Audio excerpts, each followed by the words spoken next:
À partir de la rentrée, nous n'avons plus d'examen écrit dans l'admission au master pour les candidats avec un cursus antérieur en France. Nous avons une phase d'admissibilité qui comporte une double évaluation de dossier, ensuite une phase d'admission qui passe par un entretien et qui reste inchangée. L'évaluation de dossier est effectuée par 2 examinateurs pour déclarer l'admissibilité des candidats qui sont ensuite invités pour un entretien devant nous à Paris.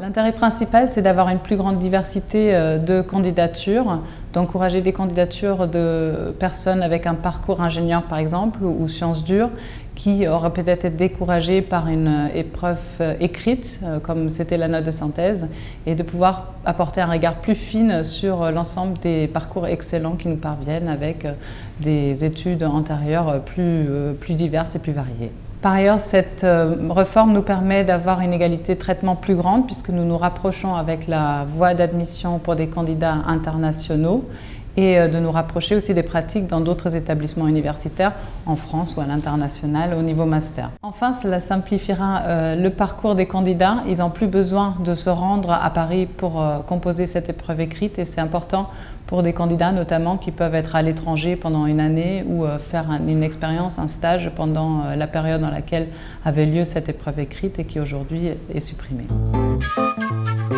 Le calendrier reste inchangé. Les prochaines étapes, c'est la constitution d'un dossier en novembre et en décembre, avec une date de soumission typiquement la première semaine de janvier.